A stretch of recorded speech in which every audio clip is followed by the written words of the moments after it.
Sexta-feira, 20 de agosto de 2021. Posso falar, Marcelo Cardoso? Pode. Não estou no celular, não estou ocupado com ninguém. Pode falar, fica à vontade. Não é isso não, rapaz. Eu quero saber se eu posso falar mesmo, né? É que do jeito que as coisas andam, já sabe, né? É bom, é verdade. Né? Bom, pelo menos, acho que a data você pode dar, né? E pensar que, como disse uma vez aí o Luiz Fernando Veríssimo, rapaz, às vezes essa pode ser a única informação verdadeira num jornal, né? Certo é que com a gente aqui, nós prezamos pela verdade dos fatos sempre, né? Exatamente. Nosso compromisso é com ele mesmo, é com essa verdade. Não transigir com ela de jeito nenhum. Então, apesar das mentiras que andam por aí, e o baixo astral dominante, né? Exatamente por causa dessas mentiras. Vamos lá, sorria! Você está sendo gravado, filmado, grampeado, monitorado, flagrado, vilipendiado, censurado. Isso não pode, né, Marcelo? Ou deveria não poder, né? Porque os nossos dois assuntos de hoje têm a ver com a verdade e a mentira, né, manipuladas por meio do silêncio. Primeiro a gente vai falar do silêncio da direita, imposto aos conservadores, calados com a simples retirada sumária dos seus canais das redes sociais por determinação judicial ilegal, ou a suspensão também ilegal da monetização que os mantém ativos, né? Depois a gente vai tratar do silêncio da esquerda, esse voluntário, conveniente, conivente diante dos desmandos que campeiam aí nesse 2021, em abusos como o cancelamento daqueles que se opõem ao establishment ou as atrocidades cometidas contra a população afegã após a invasão do Talibã, facilitada pela leniência sem precedentes, né, rapaz, do governo Joe Biden. É uma bobagem, né? O Dose Dupla está começando agora, hein?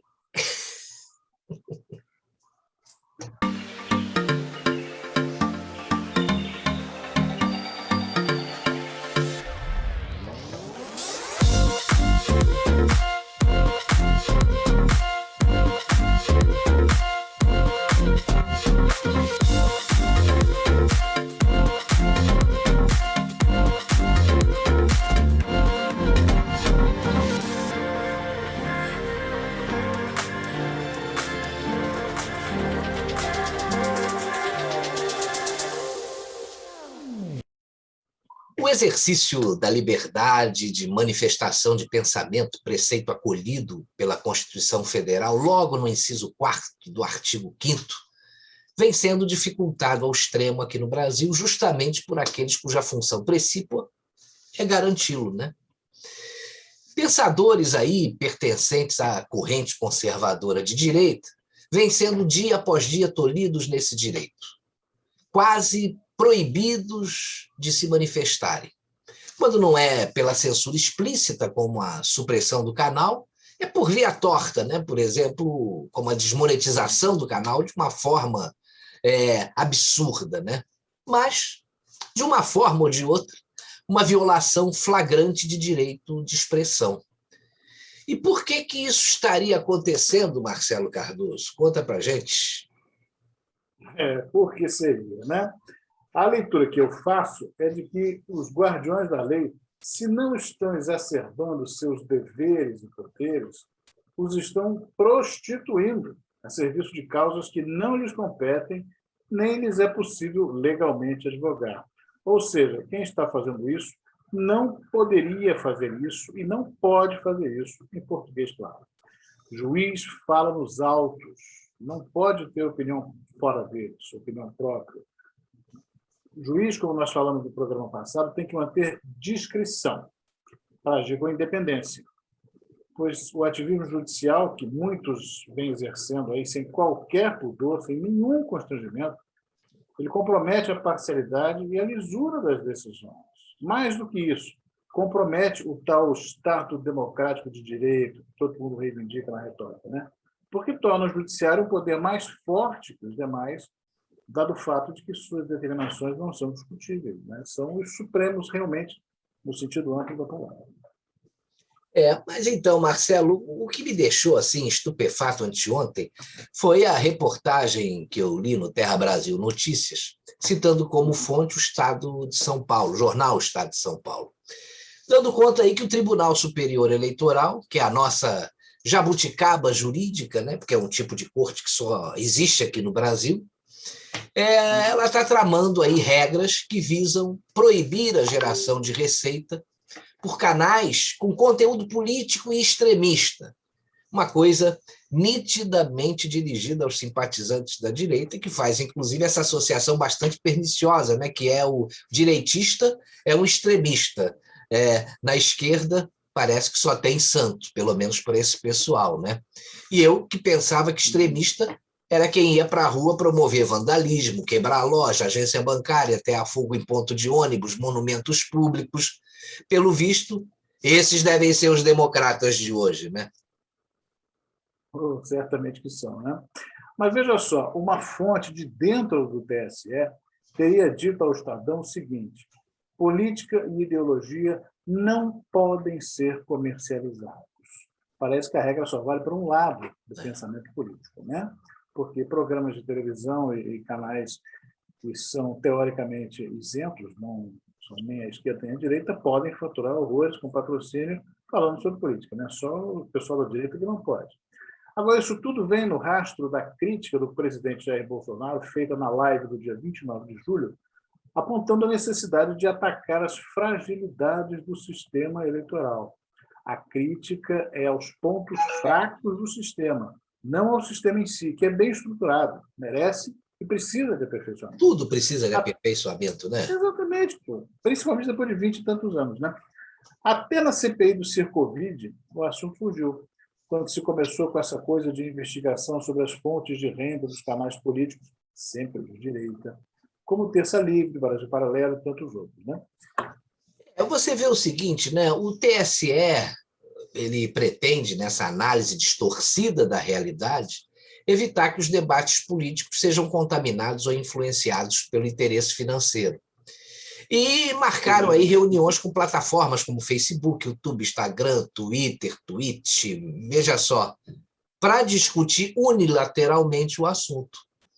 Onde é que está o outro lado interessado, dos produtores de conteúdo, nessa suposta mesa de negociação aí?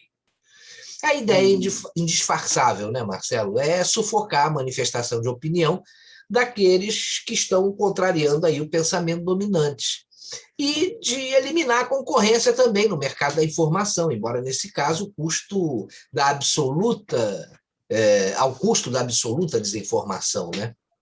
O que é algo assim inadmissível e contra o qual as pessoas têm que lutar incessantemente. Veja bem, alguém pode cometer excessos. Isso não tem dúvida que a gente vê aí que tem gente que comete excessos. Mas esses excessos podem ser contestados usando a legislação em vigor. A nossa Constituição também prevê aí, nosso Código Penal, enfim. O que não pode acontecer é isso que está acontecendo aí, né? Cada um monocraticamente vai abusando do direito e atravessando a fronteira que aí esbarra na liberdade do outro. Pois é, a lei está exatamente aí para isso. Vai lembrar aquela historinha do sujeito que descobriu que a mulher traía ele com a amante no sofá. Ele tomou uma decisão drástica para resolver o problema. Vendeu o sofá. Então, o que mais faz é vender o sofá. E não resolve droga nenhuma, né? A coisa é muito descarada. Para começar, voltada para um lado específico da gama de opiniões, dos conservadores. Só eles. Eles são os observados, os monitorados, os censurados.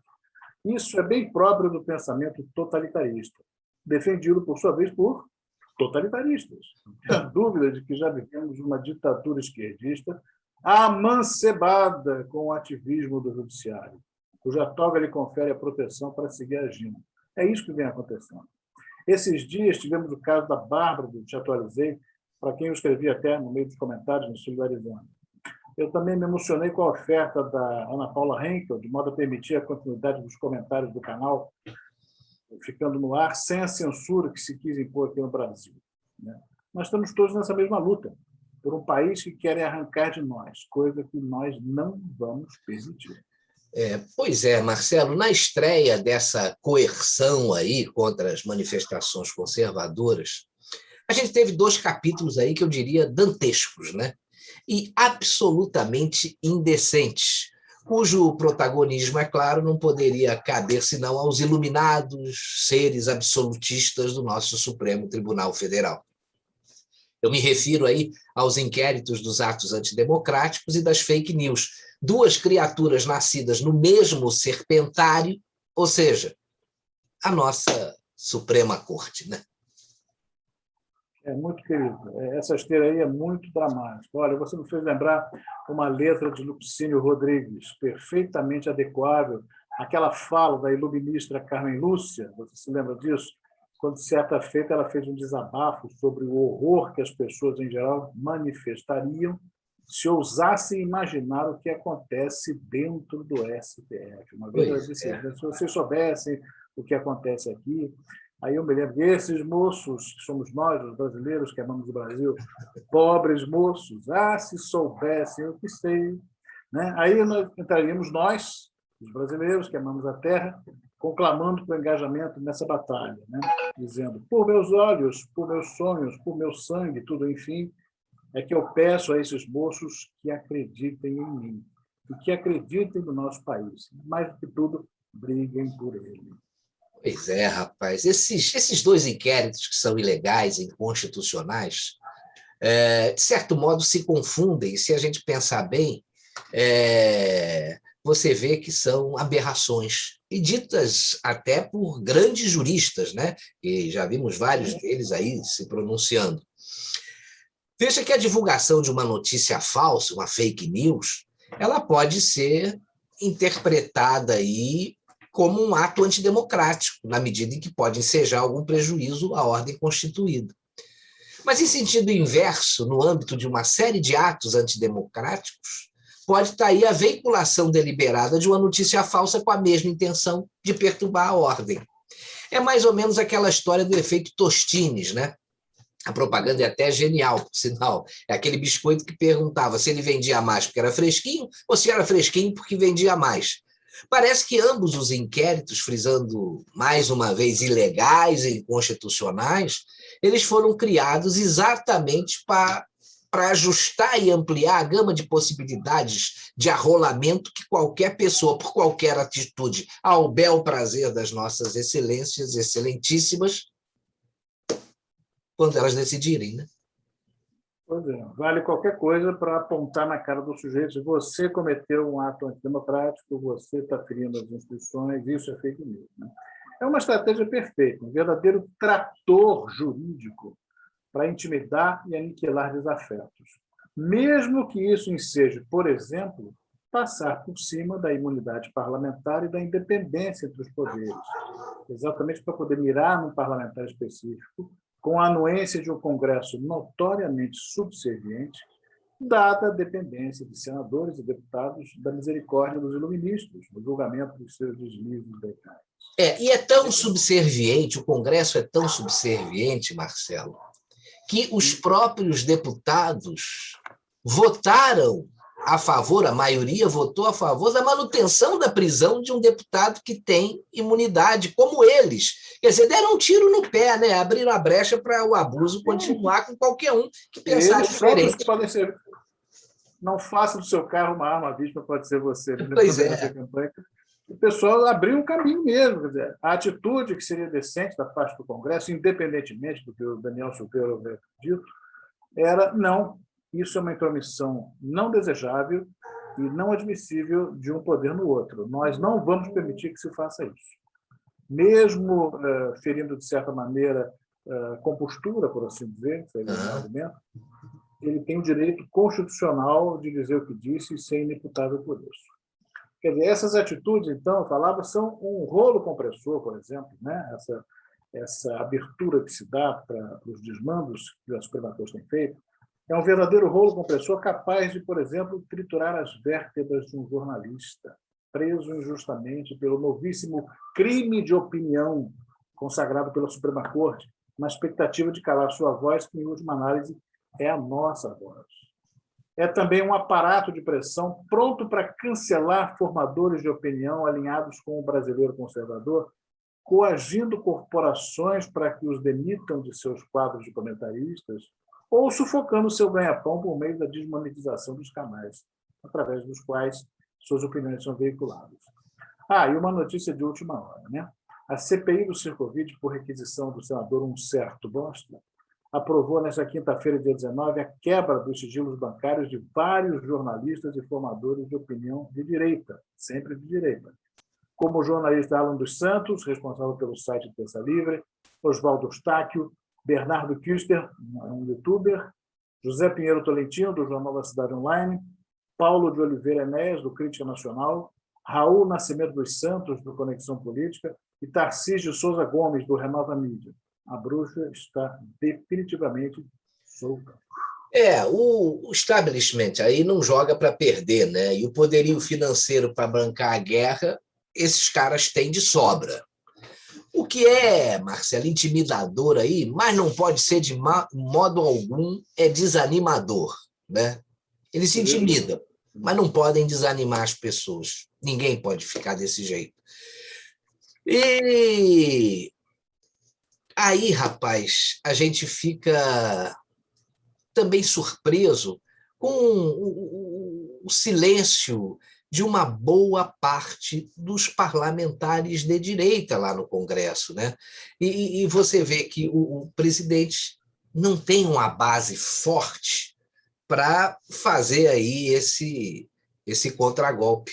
E aí depende aí de muita articulação e a gente está vendo, nem sabe onde isso vai parar e como é que as coisas vão se desenrolar daqui para frente. Porque o pessoal estica, estica, estica, a corda arrebenta, parece que pegam cada lado uma outra ponta para começar a esticar tudo de novo, né? Mas vamos para o nosso segundo assunto, então. Porque a partir de agora o silêncio muda de lado e deixa de ser um instrumento de coação, como tem sido usado contra a direita, para se tornar uma manifestação de opinião, ainda que por omissão, viu? É o silêncio da esquerda, né? Servindo aos propósitos aí da lacração esquerdista, permitindo que eles se esquivem aí de responsabilidades. Quando a gente fala do silêncio da esquerda, Marcelo, algumas coisas gritantes que têm acontecido vêm logo à cabeça. Aquelas agressões dos membros da CPI da Covid, as médicas Nise Yamaguchi e Maiara Pinheiro, ou as prisões ilegais comandadas pelo STF, dentre elas a mais escandalosa, que foi a do deputado Daniel Silveira, que tem imunidade parlamentar, que pagou fiança determinada pelo ministro Alexandre de Moraes, que continua preso. E você vê que o ministro tentou cancelar a conta para que o depósito não pudesse ser feito depois que ele deu o valor dessa fiança, né? Aí você tem também a censura explícita aí aos canais de direita e a decisão, como a gente comentou, absurda e monocrática de um corregedor do TSE que determinou a desmonetização dos canais por supostas veiculações de fake news sem apresentar nenhuma prova concreta. Aliás, essa é a regra agora, né? E você tem também... Esse corregedor é incorrigível. Pois é.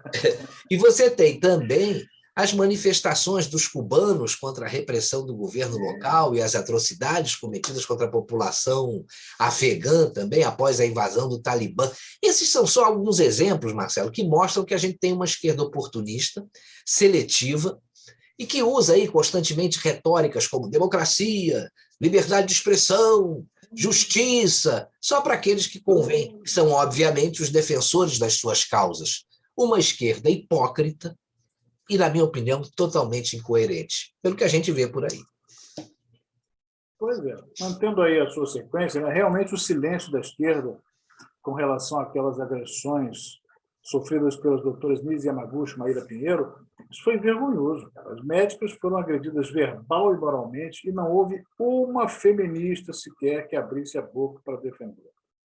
Vários grupos de esquerda adoram falar das conquistas do movimento feminista brasileiro e dizem que defendem o tempo todo mudanças na legislação e na cultura, exaltam as leis que dão avanços de mentalidade, que contribuíram para a formação de um país mais justo, para mulheres e homens, e fizeram o Brasil mudar.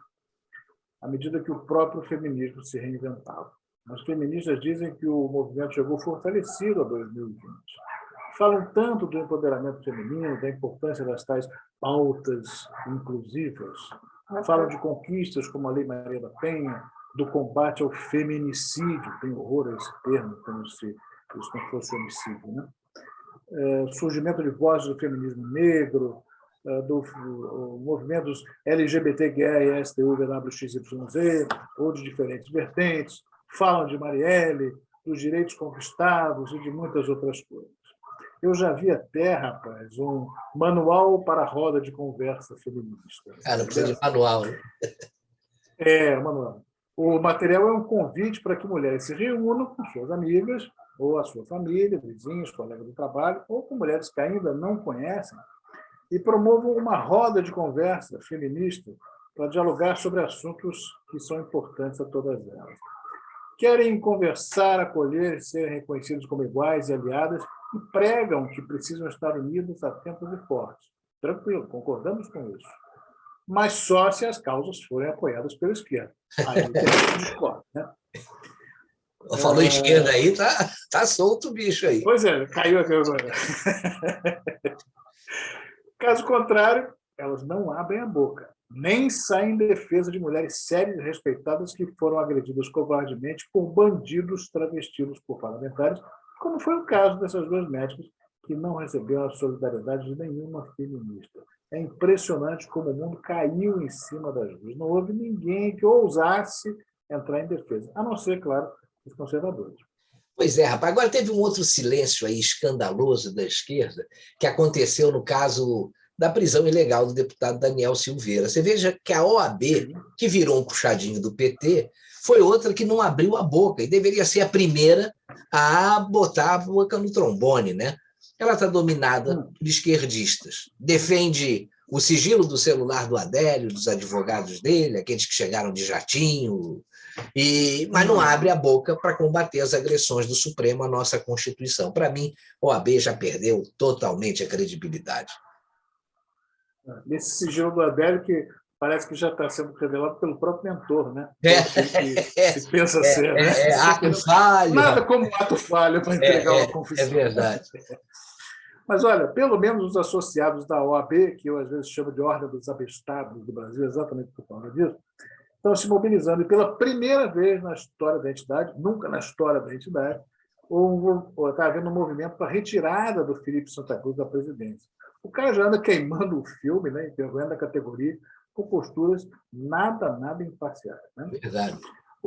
Outra situação que mostra o silêncio da esquerda é a decisão do TSE, a qual eu já fiz menção, de desmonetizar os canais de direita que apoiam o presidente Bolsonaro e apoiam a causa de um Brasil mais justo, um Brasil melhor, que é a luta do Bolsonaro, afinal de contas. E esse silêncio é mais surreal ainda, porque até a imprensa, que sempre defendeu a liberdade de expressão, não se manifesta contra esse arbítrio.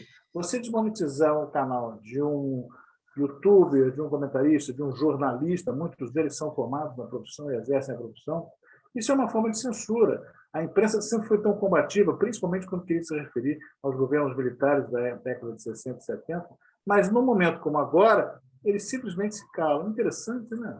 Pois é, agora você imagina se fizessem isso com os canais de esquerda, quando saíram em defesa do Lula, atacando o próprio Supremo e o Congresso, né? Ia ser um escândalo contra a democracia, né? Olha que o Lula financiava com dinheiro público blogs de apoiadores e diversos movimentos ditos sociais, aí o que a gente não vê o governo atual fazendo. As pessoas, eles não entendem, que eu acho que esse pessoal que está acostumado a comprar todo mundo, não entende que quem adere a uma causa, espontaneamente vai defender essa causa, né? Mas o silêncio da imprensa esquerdista, para mim, tem uma razão, que é a eliminação de concorrência. Veja que os canais do YouTube que apoiam aí essas pautas da direita, eles estão conseguindo muito mais audiência do que muitas redes de rádio e de televisão. E eu digo mais, com muito mais credibilidade do que a credibilidade que a grande e velha imprensa tinha. Mas esses caras são meio burros, sabe? Porque se esse pessoal assume o governo amanhã, uma das primeiras coisas que eles vão fazer é implantar o controle social da mídia, rapaz. Aí depois, os que não se venderem vão ficar chorando pelos quatro cantos do país, reclamando da falta de liberdade de imprensa e da falta da liberdade de expressão, né? O prestígio da credibilidade aparece, por exemplo, no caso da Brasil Paralelo, que está entre as maiores audiências, mais do que muita revista que já foi de grande tiragem, mais de tiragem em circulação, grande vendagem, né? Agora, esse mesmo exemplo se aplica, Marcelo, em relação ao silêncio que eu estou falando, com as manifestações que ocorreram recentemente em Cuba. Os jornais tentaram dourar a pílula o tempo todo e ainda saíram em defesa da ditadura cubana. Isso aqui é impressionante. Parece, rapaz, que nessa pandemia o vírus da estupidez contaminou foi a redação dos jornais, né? Ou as redações dos jornais. Lá em Cuba, rapaz, os jornalistas só podem escrever o que o governo determina. Não existe, a gente sabe, liberdade de expressão nenhuma em país comunista. E esses idiotas da imprensa querem romantizar uma ditadura que matou milhares de pessoas simplesmente porque discordavam do regime, né? É muita insanidade, rapaz. Agora, imagine que notícias nós iríamos receber se nós só pudéssemos ser informados por essa grande e velha imprensa, né? A gente percebe que a imprensa mudou muito, né? Porque, eu vou te dizer uma coisa, no princípio era o verbo. Agora, meu amigo, só a verba é que interessa. Lembrando essa história de Cuba, né, eu diria que os nossos jornalistas aqui que defendem Cuba devem estar comendo grama, né? Entendedores entenderão. Mas olha só, está tudo realmente dominado mesmo, até o Afeganistão. E o silêncio da esquerda sobre o que está acontecendo por lá também chama atenção. E nesse caso a gente pode juntar todo mundo, feministas, aquelas do mexeu com uma, mexeu com todas, né? Aliás, até o Fux adotou esse lema no STF, né? Pois é. As organizações de direitos humanos, a imprensa e os defensores da liberdade, ou das liberdades, podemos pôr no plural, e da democracia. Essa situação do Afeganistão chama mesmo atenção. O curioso é o seguinte, né? Você vê, 20 anos depois do regime ser derrubado pelos Estados Unidos e pelas forças da OTAN, o Talibã, que é um grupo fundamentalista, retoma o controle do país. Eu estava lendo essa semana uma matéria na Gazeta do Povo, uma matéria muito interessante sobre o Talibã.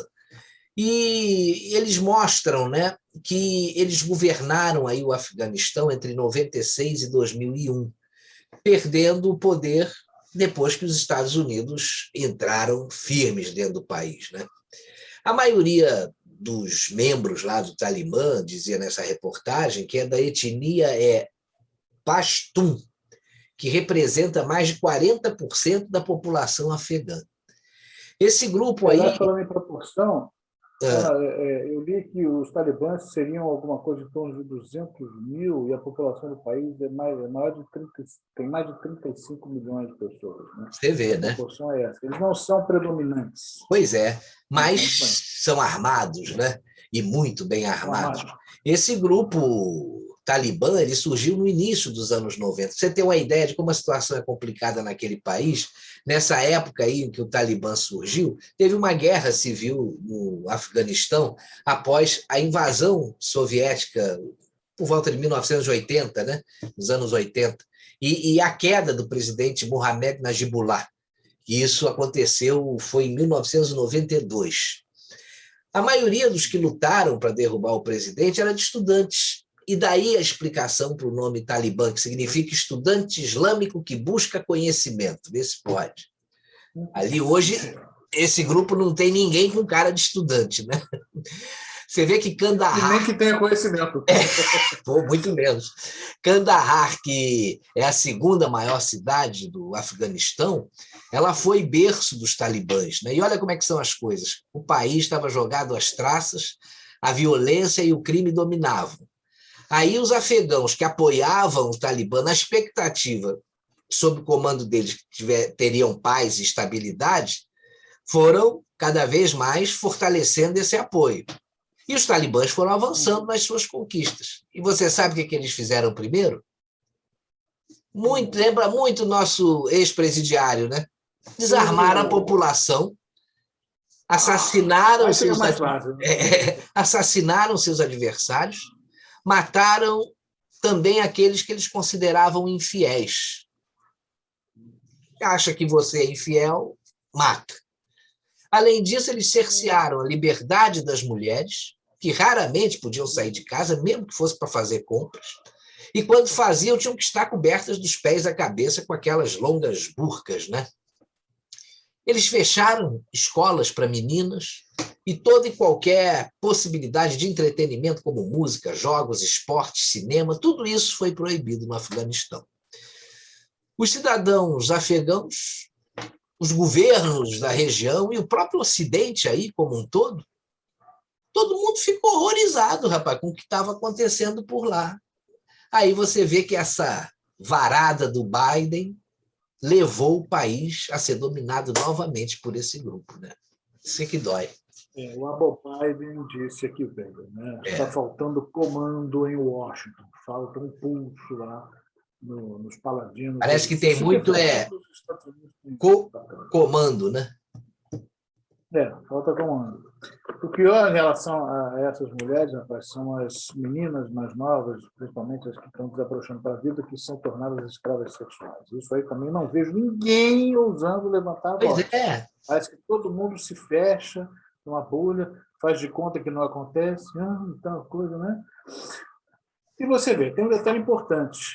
Durante os 5 anos nos quais o Talibã governou o Afeganistão, eles permitiram, aliás, que grupos terroristas usassem o país para planejar ataques terroristas em diversos outros países. O Afeganistão virou um berço e um laboratório para essas facções, esses grupos fazendo os experimentos. Um desses grupos foi a Al-Qaeda, Osama Bin Laden.